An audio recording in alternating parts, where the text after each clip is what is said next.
Alright, so let's go through Trials of 9, which is a 2014 A-level question. So the very first part will be explain what is meant by a field of force.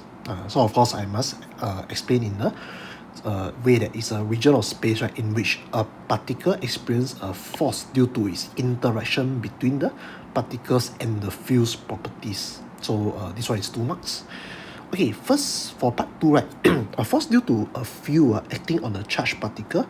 So explain why this force may not be due to the presence of an electric field.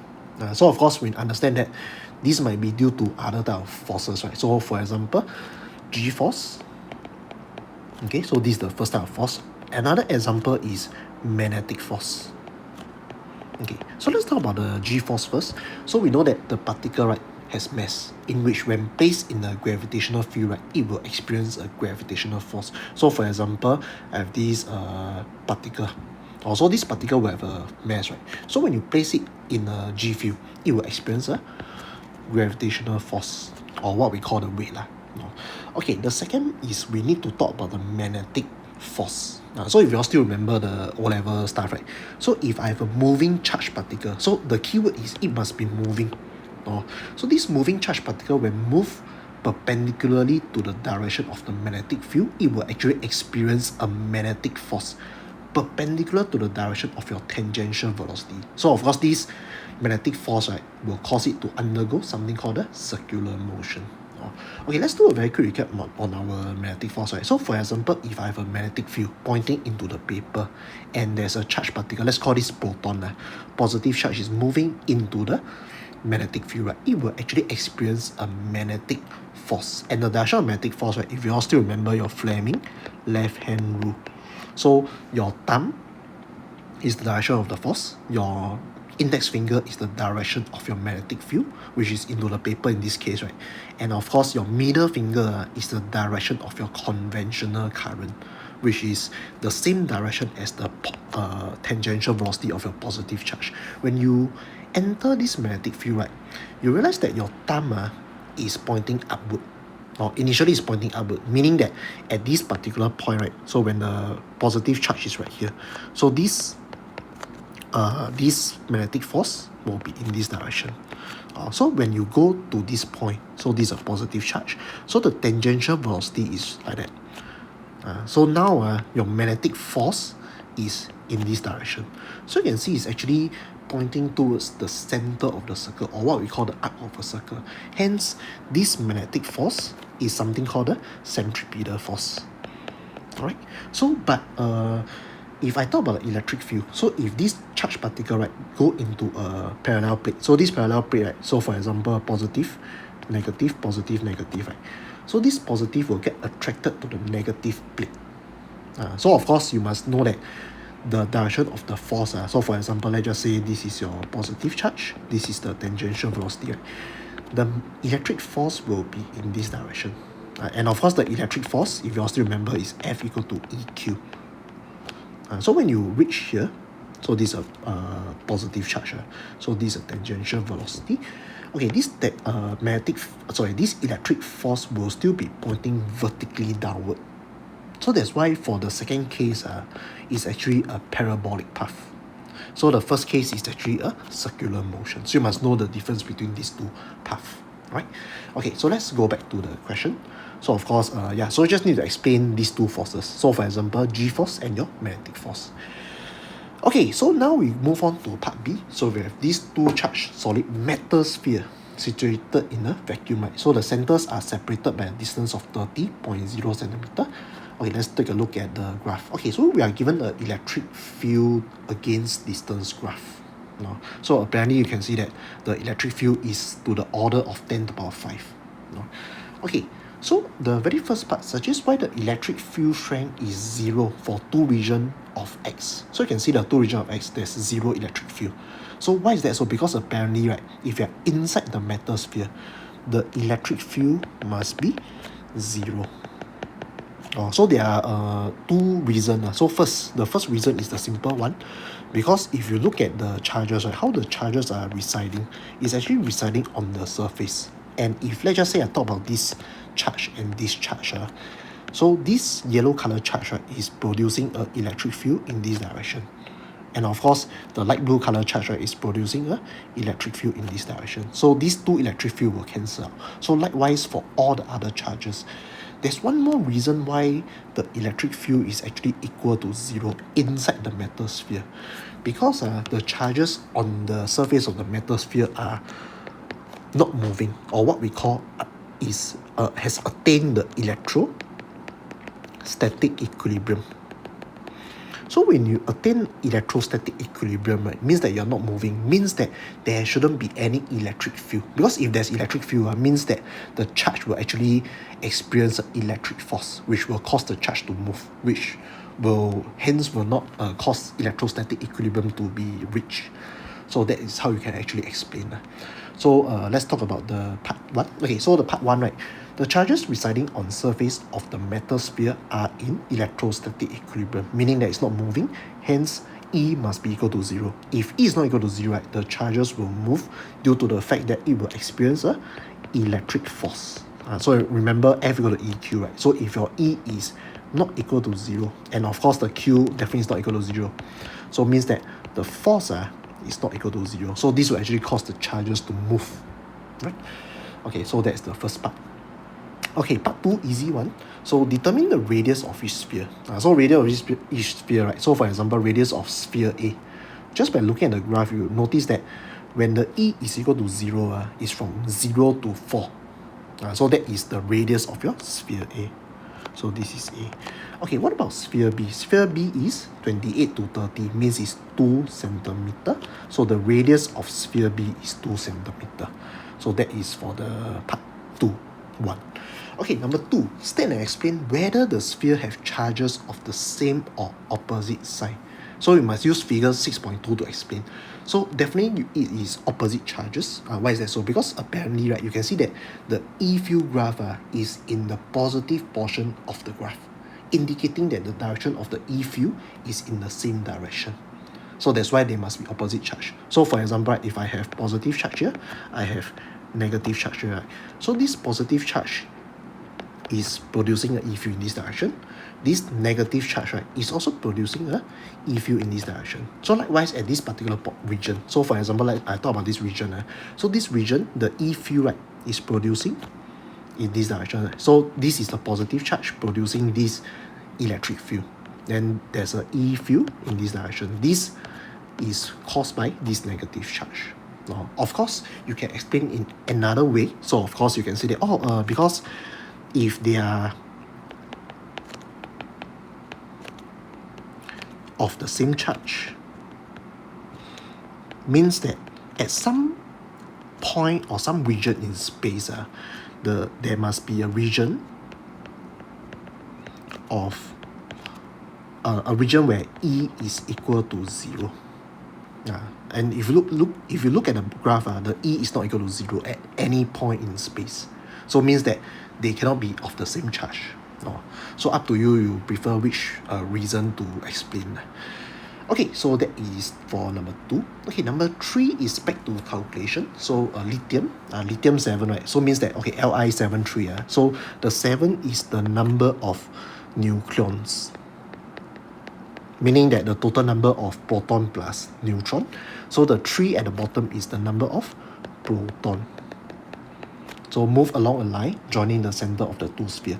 Okay, the first part, they ask us to estimate the energy gain by this nucleus as I move from point P, where x is equal to 16 centimeter, to x equal to 21 centimeter. Okay, so let's take a look at the graph. So if you look at the graph, notice one thing is that at 16 centimeter, your E field is about 1.2 times 10⁵. Then if you look at 21 centimeter, it's also 1.2 times 10⁵ in terms of the electric field strength.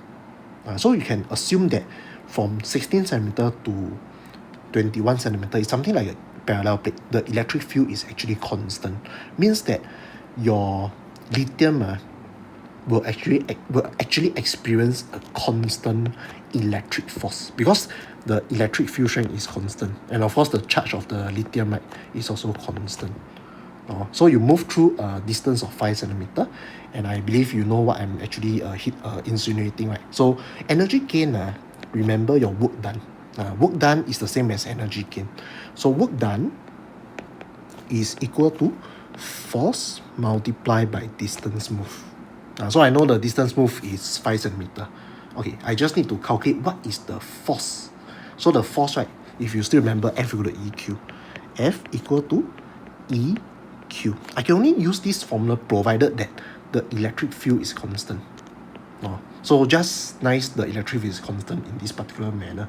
So I simply just use EQ. So it's equal to, so if I do my calculation, right, my E is 1.2 times 10 to the power 5. Then my charge, okay, my charge of the lithium, right, if you look at the tree is the charges. So proton, okay, of course you need to refer to your data booklet. So one proton has 1.6 times 10 negative 19. So 3 proton just times 3. So it's 3 times 1.6 times 10 to the power negative 19. So my force is actually equal to electric force. So it's let me do a quick calculation. So it's equal to, okay, so my force, electric force acting on the lithium is 5.76 times 10 negative 14 Newton. So what I need to do now is just to calculate the work done. So the work done is force multiplied by distance moved. Just take note that the distance, please change to meter. So when you do the calculation, you should get a work done of positive 2.88 times 10 to the power negative 15 joule. So that is the work done. And of course, you still remember the work energy theorem. The energy gain is the work done, or the energy loss is also the work done. So the energy gain is 2.88 times 10 negative 15. Alright. Okay, so number 2, calculate the acceleration of the nucleus at point P where x is equal to 25 centimeter. So when you see acceleration, of course you think of F equal to ma. So I need to know what is the F. So the F, right, is caused by the electric force. So back to the graph, right, 25 centimeter. Let's see where's 25 centimeter. Okay, 25 centimeter is right here. And notice that at 25 centimeter, my electric field is roughly about 3.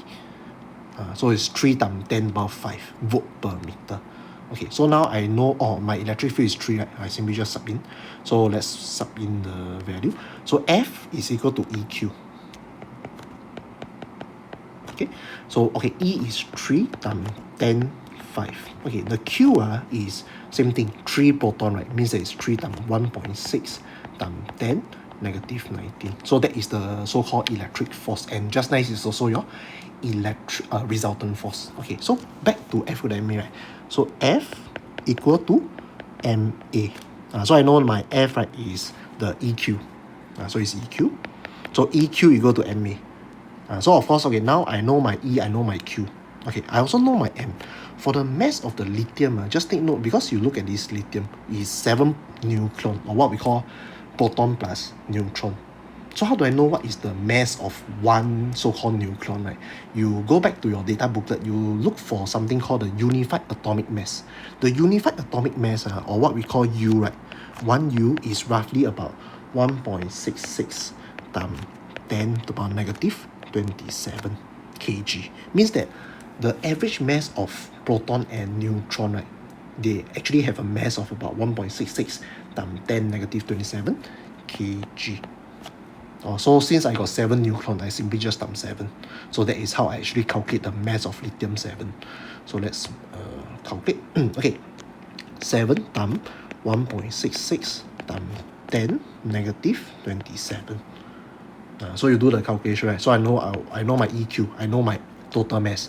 So my acceleration is roughly 1.23 times 10 to the power of 13 meter per second square. So that is how we do number 2, right? Okay, so let's move on to last part. Okay, last part is a qualitative question. So the nucleus is at rest, meaning V is equal to 0 at point P where X is equal to 4 centimeter. So apparently you can see this is a positive charge. So the nucleus, right, is at rest at the surface of the positive metal sphere. So describe qualitatively means that you don't need to do any calculation. The variation with x, right? What is the acceleration of the nucleus for x equal to 4 all the way to 28 centimeter? So meaning from the surface of sphere A, right, all the way to sphere B. So for example, this sphere B. So I want to know how does the acceleration actually varies when I go from 4 centimeter all the way to 28 centimeter. Oh, okay, you can see it's 3 marks, right? Let's go back to the graph to see how we actually get the 3 marks. Okay, very simple. So 4 centimeter is right here. 28 centimeter is around here. Oh, okay, the 3 marks is from here. So the first credit is given if you talk about this. So you can see that the electric field actually decreases. So you cannot just say decreases, you must say decreases at a decreasing rate. Because you can see that the slope is getting more and more gentle. So at the start, right, it's actually quite steep. Then at this part, it's actually more gentle. So it means that the electric field decreases at a decreasing rate. So if you still remember F equal to EQ, right? So I know that my F is equal to EQ. Means that the resultant force or the electric force acting on your lithium-7, right, will also decrease at a decreasing rate. So of course means that acceleration, right, will decrease at decreasing rate. Right, so that is the first credit. Okay, the second is given if you talk about this part. So apparently you can see that my electric field, right, is relatively constant. Means that my E is constant, means that my resultant force, right, is also constant. Means that my acceleration is constant. So it's as good as saying uniform acceleration. Okay, now the third credit is given if you talk about this from 21 all the way to this point. So from 21 all the way to 28, you can see that my electric field increases at increasing rate.